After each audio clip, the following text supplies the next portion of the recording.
Hi, good morning to all. ఈరోజు మనము ద్రవాభిసరణ అంటే ఏమిటో ఈ చిన్న ప్రయోగం ద్వారా తెలుసుకుందాం.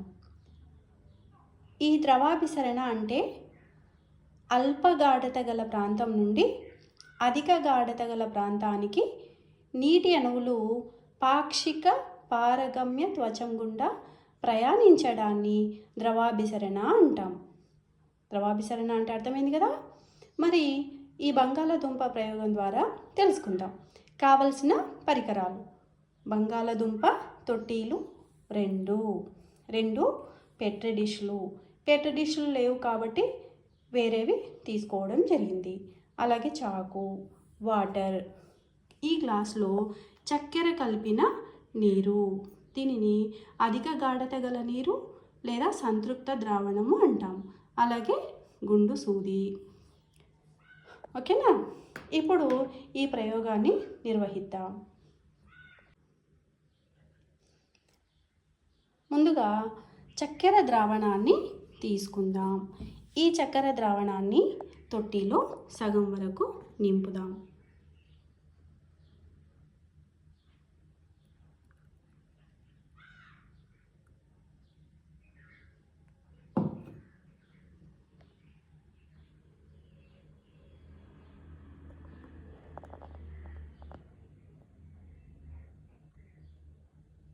చూసారా? తొట్టిలో ద్రావణాన్ని సగం వరకు తీసుకున్నాం. ఇప్పుడు నీళ్ళతో దాన్ని గుర్తుంచుకుందాం. కనిపిస్తుందా? చక్కెర ద్రావణం ఉన్నంత వరకు నీళ్ళతో మనము గుచ్చి ఉంచాము. ఇప్పుడు మరొక తొట్టిలో మంచినీటిని తీసుకుందాము.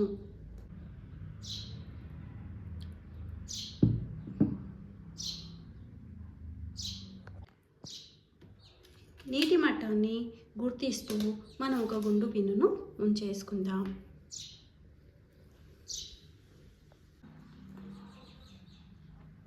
తొట్టిలో ఎలాంటి గాఢత లేని మంచినీటిని తీసుకున్నాము. తొట్టి బయట పెట్రి డిష్ లోపల మనం చక్కెర ద్రావణాన్ని తీసుకున్నాం. ఈ చక్కెర ద్రావణానికి అధిక గాఢత ఉంటుంది.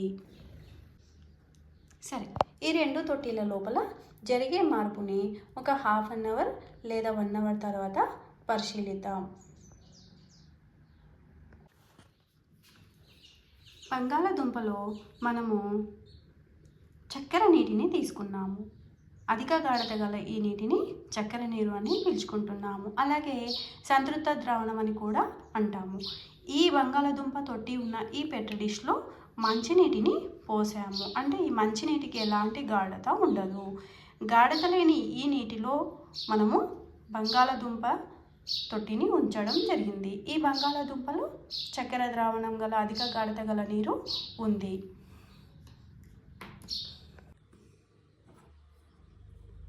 ఇప్పుడు 1 గంట తర్వాత ఈ బంగాళదుంప నీటి తొట్టి యొక్క పరిమాణాన్ని మనం ఇప్పుడు చూద్దాం.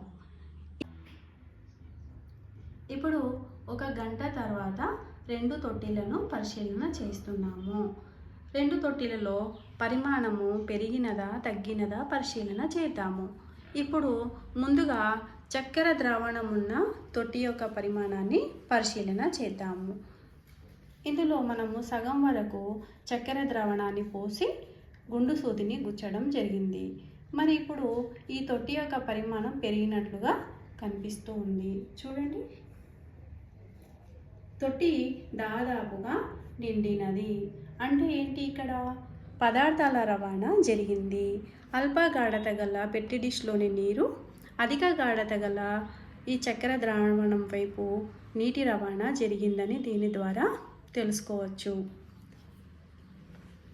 ఈ తొట్టి లోపల మనము చక్కెర ద్రావణాన్ని బయట వైపు తీసుకున్నాము, మంచినీటిని లోపలి వైపు తీసుకున్నాము. గుండు సూదిని గుచ్చినప్పుడు నీరు అక్కడి దాకా ఉండేది. ఇప్పుడు తొట్టి యొక్క మట్టం తగ్గినది.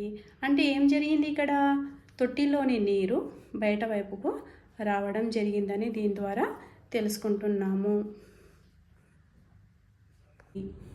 అంటే రెండింటికి ఏంటి తేడా?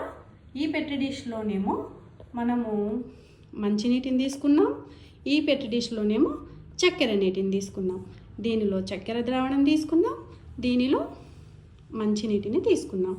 మరి రెండింటిలో జరిగిన మార్పు ఏంటి? చక్కెర ద్రావణం ఉన్న వైపు పదార్థాల రవాణా జరిగినది.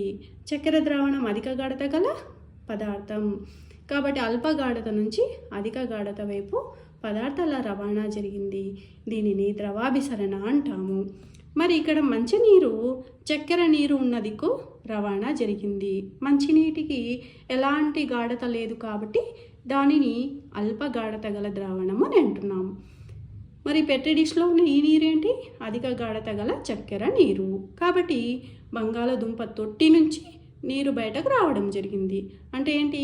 అల్ప గాఢత నుంచి పదార్థాల రవాణా అధిక గాఢత వైపు జరిగింది అని అర్థం. ఓకే, ఇప్పుడు ఇక్కడ 2 రకాలుగా మనము ద్రవాభిసరణను చూడడం జరిగింది.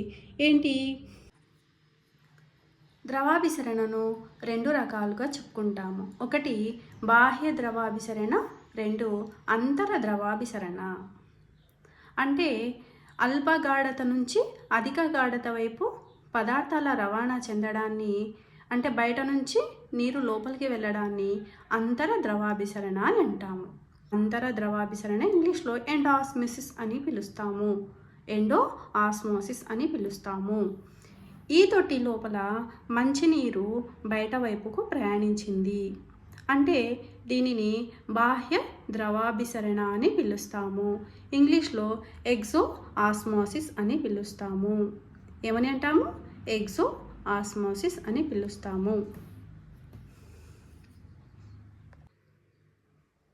ఈ ద్రవాభిసరణ ప్రక్రియ ఎక్కడ జరుగుతుందంటే మొక్కల్లో జరుగుతుంది.